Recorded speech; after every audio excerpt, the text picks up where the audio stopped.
Vamos conversar com doutora Denise Albano, que está em Aracaju, a capital de Sergipe. Doutora Denise Albano, a justiça, como afirmação da coisa certa, foi implodida?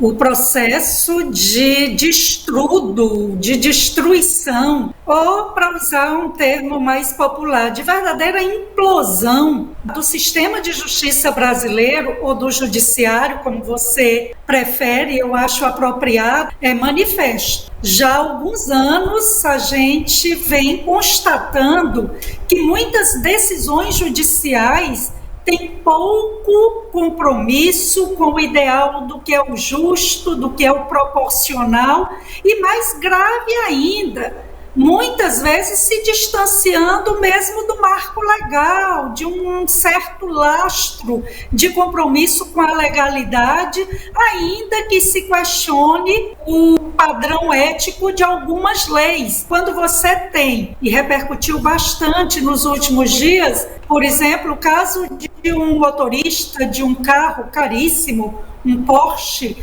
quando atingiu um carro, levando a óbito, se não me falha a memória, o motorista do Uber, do aplicativo, atingido, o carro, cujo carro foi atingido, veio a óbito. E no mesmo dia sai pela porta da frente da delegacia, enquanto temos pessoas que, por simplesmente opinarem, exercerem sua liberdade de expressão, sem individualização da culpa, que ficaram presos preventivamente, muitos já foram, inclusive, condenados, sem um devido processo legal, apenas de 12, 14, 17 anos.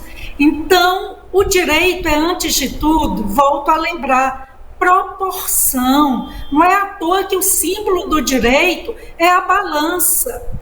Exatamente porque o direito, enquanto manifestação concreta de decisões, resolvendo casos que ocorrem na sociedade, deve ser expressão do justo razoável, da justa medida.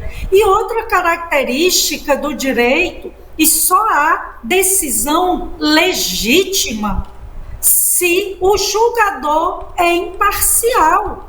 Não é à toa que as chamadas deusas da justiça, a deusa Temis romana, a deusa Dike grega, elas têm uma venda nos olhos. O que essa venda representa? Exatamente a imparcialidade, que o julgador não pode julgar conforme suas preferências pessoais, conforme suas ideologias, suas inclinações políticas. E hoje o que temos, não é, Erivan, quem nos acompanha? É ministro, um evento da UNE, que bem sabemos que a UNE é um movimento estudantil hoje que pouco representa os reais interesses dos estudantes universitários e é mais uma espécie de puxadinho, satélite de partidos de extrema esquerda, e ele vai para o palanque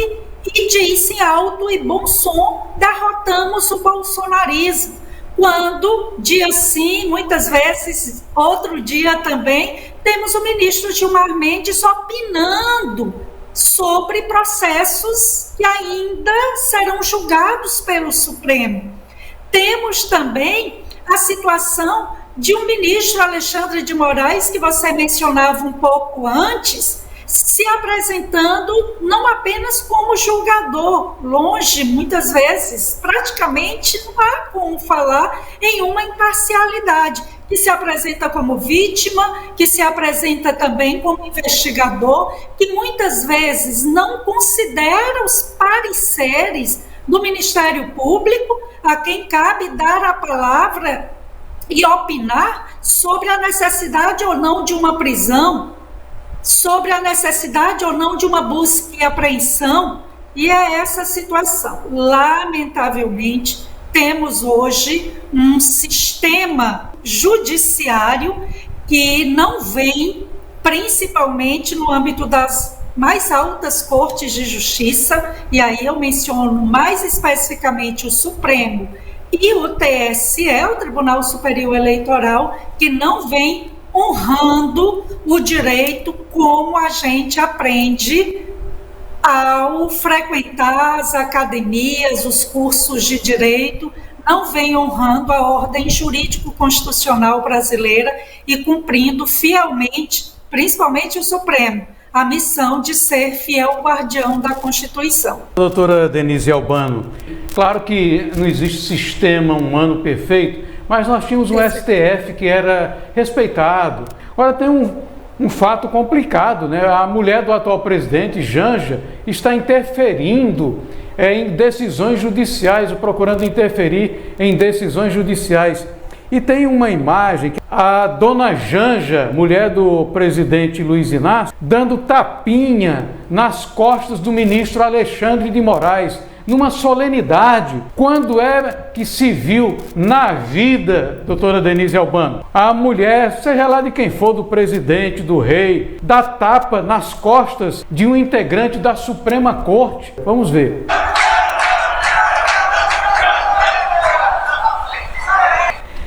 Eu acho que deu para ver, né? Dona Janja dando um tapinha assim nas costas do ministro Alexandre de Moraes. Como é que a senhora avalia e analisa um gesto desse? Mais uma vez, o que a gente pode dizer, não é, a falta de compostura em série que essa senhora vem correndo já há algum tempo. Numa visita à Casa Branca, o Lula sendo recebido pelo presidente dos Estados Unidos, numa conversa reservada, ela interfere no meio da foto oficial, ficando com a mão posta sobre o aperto de mão dos dois presidentes. Eu acho que na história mundial nunca se viu algo parecido. Chegando à Índia, grava um vídeo dizendo, não é, me segurem que eu já vou sair dançando. Vai para um evento sobre a fome na ONU, usando um sapatinho aí que custa bagatela de R$80 mil. E agora, numa solenidade, você percebe aí que nem mesmo observa o que o ex-presidente Sarney chamava, não é, de liturgia do cargo. Eu nem sou muito apegada a um excesso de formalismo, mas, por óbvio, você não pode ter, enquanto esposa do presidente da República, em solenidades públicas, uma postura como se você estivesse conversando com um amigo de bar e batendo na coxinha, nas costas, tapinha nas costas, soltando gargalhadas. Mas já não mais choca, digamos assim, a falta de compostura dessa senhora.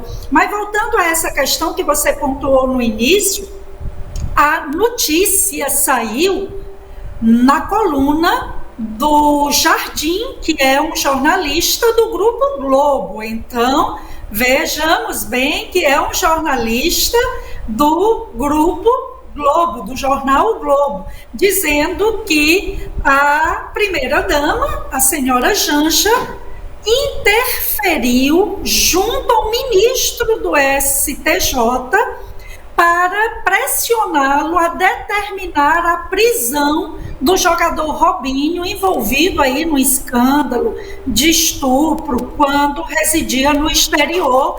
Ele, residindo no Brasil como brasileiro nato, estava em liberdade e ela intercedeu junto a esse ministro, pressionando.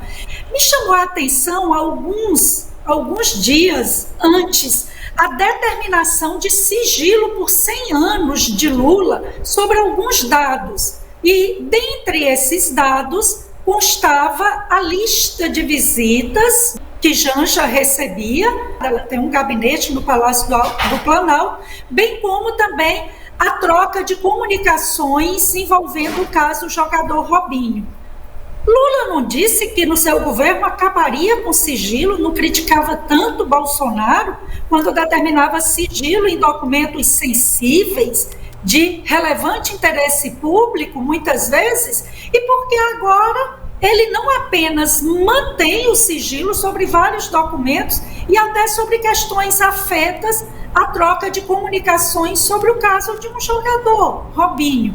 Mas é isso, eles não têm qualquer respeito quanto às instituições. Eles se julgam absolutamente inimputáveis, ou seja, blindados de serem atingidos pela justiça, podem mentir, insinuar aí até crimes, imputar crimes a seus inimigos políticos. Lembremos aí o caso do alegado sumiço de imóveis.